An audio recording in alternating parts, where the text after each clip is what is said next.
औज़ुबिल्लाहि मिनश्शैतानिर्रजीम बिस्मिल्लाहिर्रहमानिर्रहीम रब्बि इश्रह ली सदरी वयस्सिर ली अमरी वहलुल उक़दतम मिन लिसानी यफ़क़हू क़ौली। अस्सलामु अलैकुम, welcome to my channel DNS। आज के इस वीडियो में हम पढ़ेंगे जी मैकेनिज़्म ऑफ ब्रीथिंग।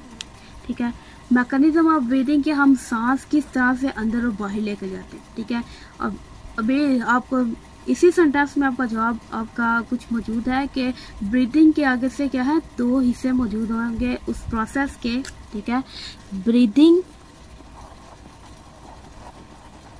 में क्या है, इसको आप कह लें कि दो हिस्सों में डिवाइड किया जाता है। सबसे पहले हम क्या करेंगे, क्या पढ़ेंगे हम लोग का कि सांस अंदर कैसे लेके जाते हैं।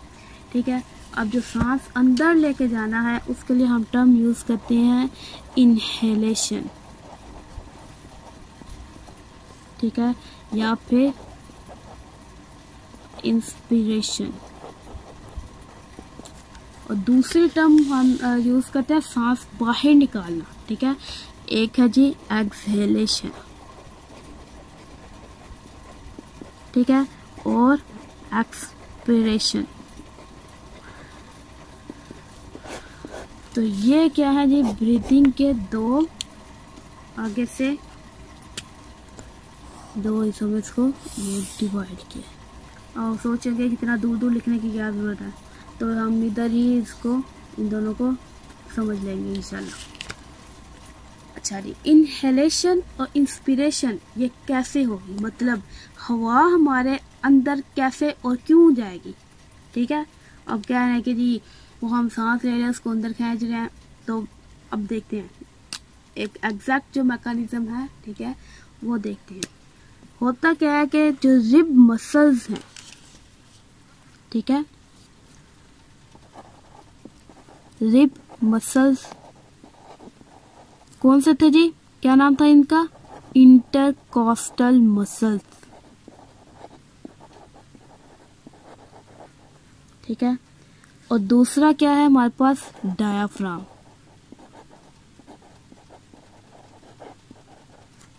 ठीक है, ये क्या है जी, एक है जी रिब मसल्स, दूसरा है डायाफ्राम।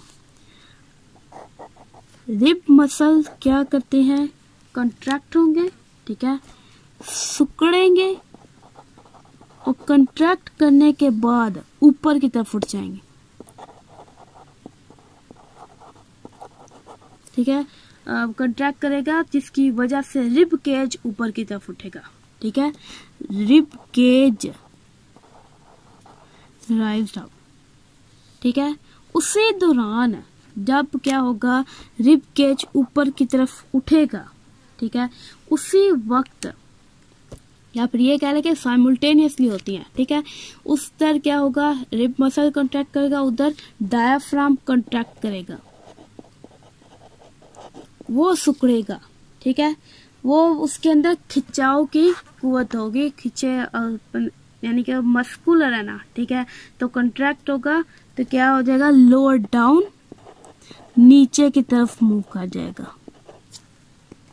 ठीक है, रिब मसल्स हैं, जब वो कंट्रैक्ट होंगे तो उसकी वजह से रिब केज ऊपर की तरफ उठ जाएगा। ठीक है, जब डायाफ्राम कंट्रैक्ट होगा, सिकुड़ेगा, तो क्या होगा, वो नीचे की तरफ मूव कर जाएगा। ठीक है, अब देखें आपके पास क्या है, नीचे आप क्या है, वो आपके पास मौजूद है लंग्स। ठीक है, उसके ऊपर रिब केज है। रिब केज क्या ऊपर की तरफ उठा है, क्यों उठा है जी, क्योंकि रिब मसल सिकुड़ गए हैं। ठीक है, सिकुड़े हैं जिसकी वजह से वो ऊपर की तरफ उठ गया, और नीचे से डायाफ्राम नीचे हो गया। ठीक है, वो सिकुड़ने की वजह से नीचे हो गया। अब जो लंग्स हैं, ठीक है, लंग्स का क्या होगा, ये ऐसे उस जगह खाली होगी, लंग्स क्या करेंगे, फैल जाएंगे। इलास्टिक है, स्पॉन्जी है। ठीक है, हम पिछली वीडियो में पढ़ चुके हैं कि जो लंग्स हैं वो उनकी नेचर कैसी है, इलास्टिक और स्पॉन्जी। ठीक है, वो फैल जाएंगे, जगह मिलेगी फैल जाएंगे। ठीक है, तो आगे देखते हैं क्या होना जी, इन दोनों फोर्सेस की वजह से क्या होगा कि सबसे पहले ये साइन में यूज करती हूँ इंक्रीज के लिए। ठीक है, increase in area of thoracic cavity, जो थोरेसिक कैविटी है उसका एरिया इंक्रीज हो जाएगा। ठीक है, एरिया इंक्रीज होगा और साथ में क्या होगा, रिड्यूसेस प्रेशर ऑन लंग्स, जो लंग्स के ऊपर रिब केज का, ठीक है, और डायफ्राम का प्रेशर था। ठीक है, ये अब मौजूद है लंग्स, ठीक है, उसको प्रेस किया हुआ था किसने, ऊपर से प्रेस किया हुआ था रिब केज ने, और नीचे से उसको किसने ऐसे प्रेस किया हुआ था, डोम शेप ना ऐसे प्रेस किया हुआ था, किसने प्रेस किया हुआ था जी, डायफ्राम ने। ठीक है, अब रिब केज क्या है, ऊपर उठ गया और जो डायफ्राम है वो नीचे की तरफ हो गया, तो एरिया इंक्रीज हुआ, प्रेशर कम हो गया। ठीक है, तो इन दोनों की वजह से अब क्या होगा कि जो लंग्स है, ठीक है, वो एक्सपेंड कर जाएंगे।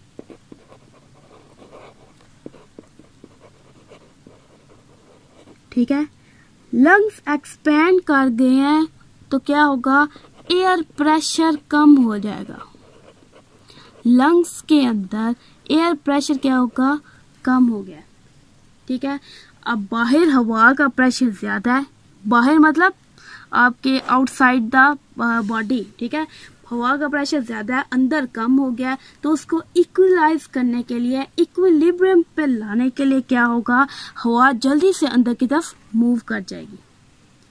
ठीक है, हवा क्या करेगी, जल्दी से अंदर की तरफ बॉडी के अंदर मूव करेगी। ठीक है, क्या होगा, इन मूवमेंट ऑफ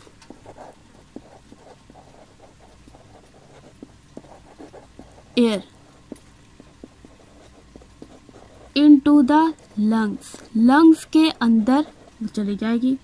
ठीक है, क्यों जाएगी, टू इक्वलाइज या फिर टू अचीव इक्विलिब्रियम।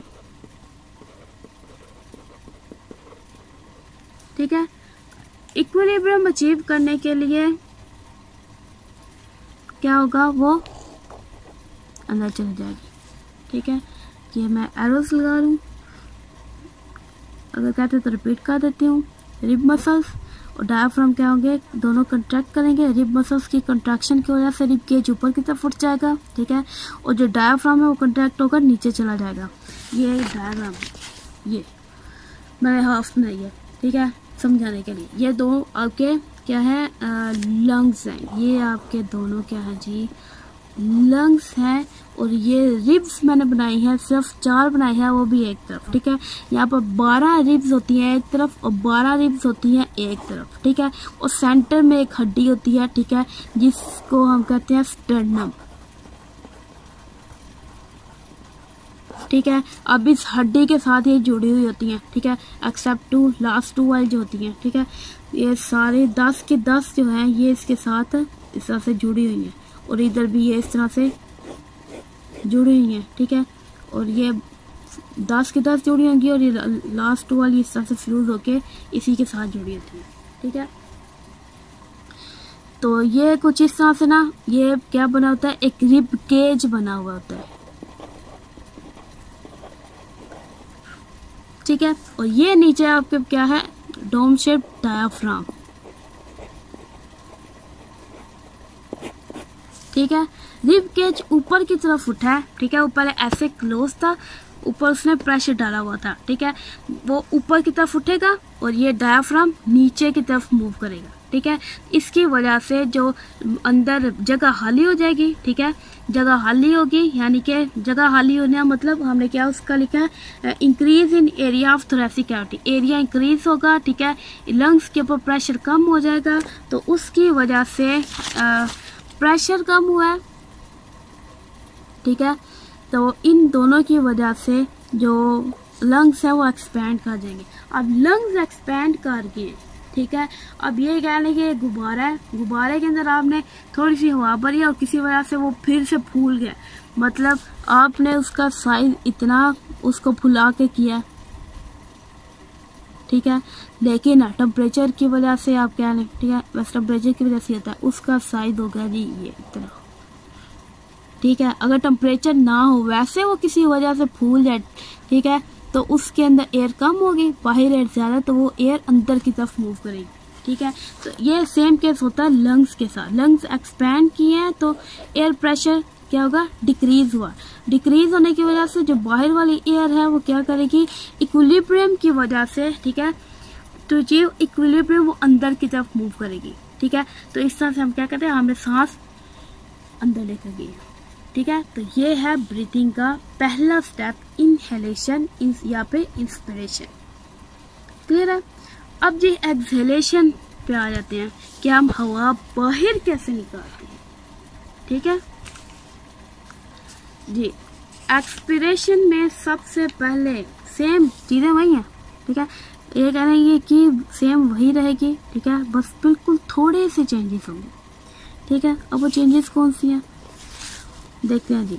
सबसे पहले क्या होगा, जो रिब मसल्स हैं, ठीक है, मतलब जो इंटरकॉस्टल मसल्स हैं, ठीक है, वो क्या होंगे, रिलैक्स हो जाएंगे। रिलैक्स होंगे तो जो रिब केज था, ठीक है, जो इनहेलेशन के केस में ऊपर की तरफ उठा हुआ था वो नीचे हो जाएगा, लोअर डाउन, नीचे हो जाएगा। ठीक है, और सेम उसी वक्त क्या होता है, जो डायाफ्राम है, ठीक है, मस्कुलर है ना, ठीक है, तो वो क्या होगा, वो भी रिलैक्स हो जाएगा। और रिलैक्स होने की वजह से ये राइज्ड अप, ये ऊपर की तरफ मूव करेगा। ठीक है, अब इन दोनों की वजह से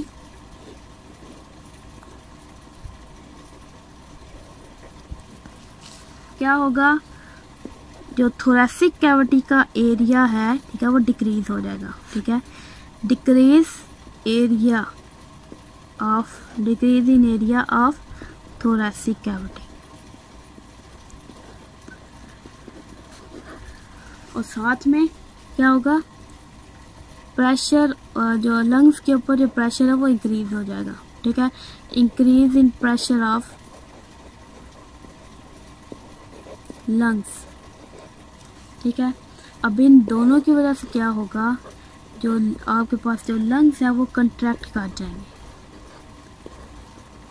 ठीक है, वो सिकुड़ेंगे, स्पॉन्जी है ना। ठीक है, आपके पास फोम पड़ा हुआ है, ठीक है, फोम है, आप उसको रखें पानी में।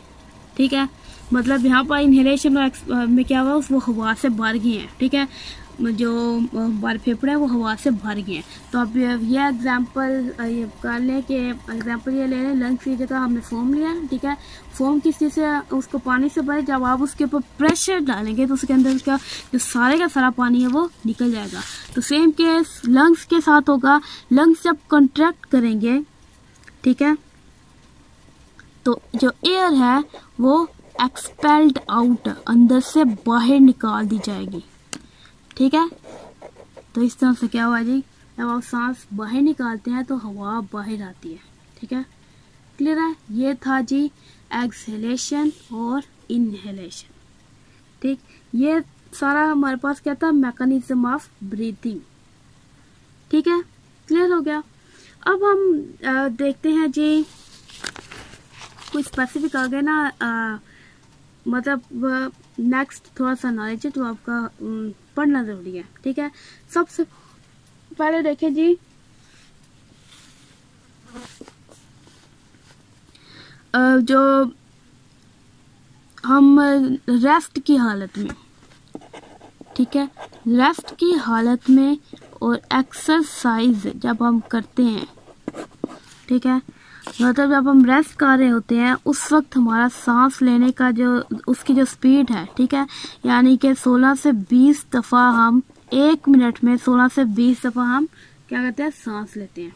ठीक है, और जब एक्सरसाइज कर रहे हो तो क्या होगा, ये इंक्रीज हो जाती है। ठीक है, तो हम 30 to 40 टाइम्स पर मिनट क्या होगा, ये सांस लेने का, यानी कि अंदर ले जाना बाहर लेने जाने का ये अमल ये तेज हो जाएगा। ठीक है, अब ये होता क्यों है, ठीक है, इस वजह से कि जो ब्रीथिंग रेट है आपका, जो आपका ब्रीथिंग का जो मैकेनिज्म है उसको कौन कंट्रोल कर रहा है, कंट्रोल्ड बाय रेस्पिरेटरी सेंटर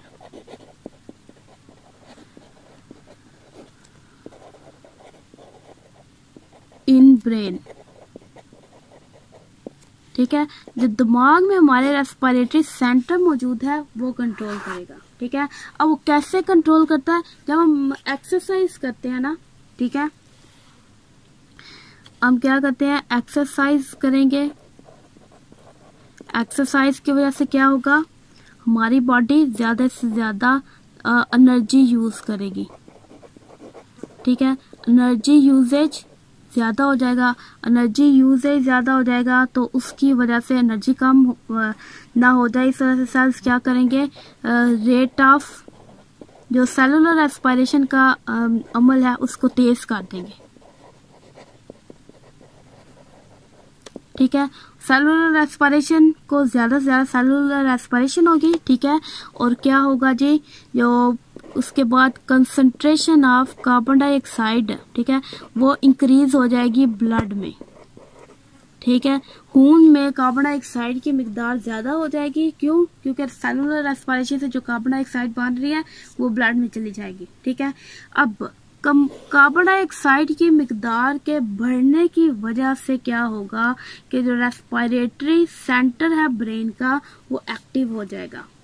ठीक है, ये कंसंट्रेशन इंक्रीज होने की वजह से क्या होगा, जो एक्टिवेट करेगी किसको, activate respiratory centre in brain. ठीक है, ये एक्टिवेट होगा और एक्टिवेट होने के बाद ये क्या करेगा, पैगाम भेजेगा किस किस को, इंटरकॉस्टल मसल्स को, और दूसरा डायफ्राम को।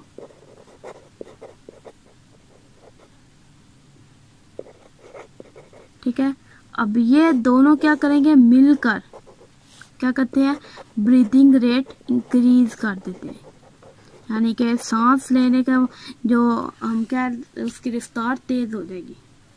ठीक है, तो ये था ये हमारा आज का टॉपिक। ठीक है, आई होप आपको समझ आई होगी। ठीक है, इंशाल्लाह हम नेक्स्ट वीडियो में मिलेंगे। अल्लाह हाफिज।